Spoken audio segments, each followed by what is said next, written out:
실력 향상을 기대해 독해 진수학 시작합니다. 자, 오늘은 바이러스에 대해서 살펴보도록 하겠습니다. 코로나 바이러스에 대해서 살펴보려고 하는데요. 요즘 코로나 바이러스에 대해서 이야기가 많이 있죠. 왜 코로나 바이러스를 조심해야 할까요? 전파와 치료제에 대해서 간단하게 살펴보겠습니다. 코로나 바이러스의 특징을 살펴보셔야 되는데요. 먼저 코로나 바이러스는 RNA 바이러스라고도 합니다. 특징은 호흡기 감염에 대한 이야기를 하고 있죠. 이 바이러스는 밀접한 접촉 없이 생활 속에서 전파될 수 있다는 것이 특징입니다. 요즘 많이 이야기를 하고 있는 우한 폐렴은 코로나 바이러스일까요? 네, 우한 폐렴은 신종 코로나 바이러스라고 합니다. 물론 우리나라에서는 신종 코로나 바이러스라고 얘기를 하고 WHO의 임시 명칭은 2019의 N 코로나 바이러스라고 얘기를 합니다. 우리가 잘 알고 있는 사스나 메르스도 모두 코로나 바이러스고요. 우리가 알고 있는 코로나 바이러스를 제외하면 사실은 코로나 바이러스는 감기와 같은 걸로 전염이 잘 되는 편이지만 치사율이 낮은 바이러스라고 알려져 있습니다.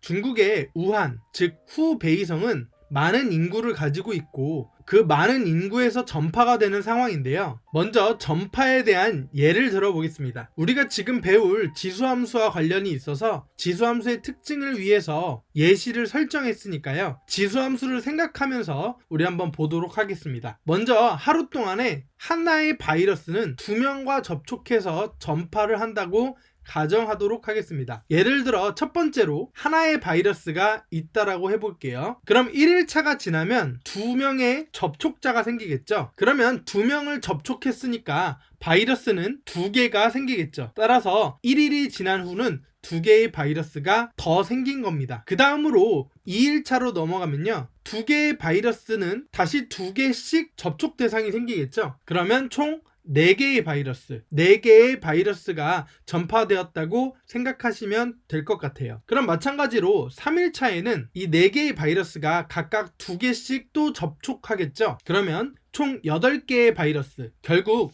8개의 바이러스가 전파된다고 보시면 되겠습니다. 더 나아가서 4일차로 가볼까요? 우리가 예상할 수 있듯이 16개의 바이러스가 전파되겠죠? 2의 4제곱, 16개의 바이러스가 전파가 되는 겁니다. 만약에 이를 반복해서 아무 조치 없이 한 달이 지나면 32일째는 몇 개의 바이러스가 전파되고 있을까요? 32일 차에는 무수히 많은 42억 개의 바이러스가 전파되는 겁니다. 단순히 전파되는 수만 고려해도 전 세계 인구의 절반이 넘는 수가 전파가 되는 거죠. 이렇게 지수함수는 미래를 예상하고 직접적으로 느끼고, 따라서 이 예상에 의해서 미리 준비하고 대책을 마련해 줄 수 있도록 생각하는 도구로 쓰이기도 합니다. 그래서 지금 신종 코로나 바이러스가 전파되는 것을 빨리 대처하고 막아야 되는 이유이기도 합니다. 그런데 왜 이렇게 위험성을 느끼고 있을까요?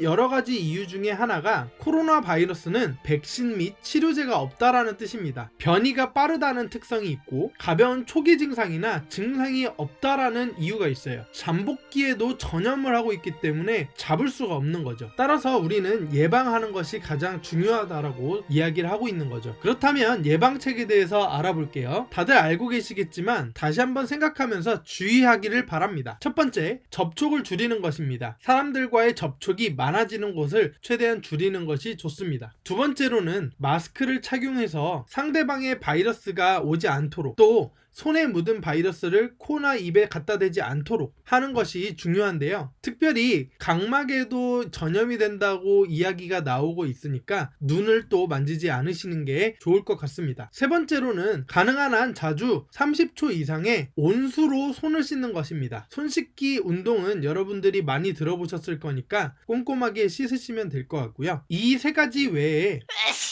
일반적으로 재채기 예절이라는 게 있는데요. 재채기 예절 중에 코를 팔꿈치에 대고 재채기를 하거나 아니면 가지고 있는 손수건 아니면 옷소매 등으로 가리고 하는 것을 매너로 생각합니다.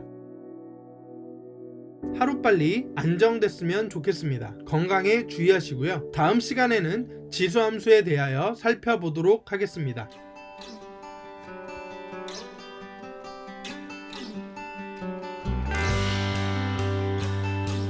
독해 진수학과 계속 함께하고 싶다면 구독, 좋아요, 댓글, 좋아요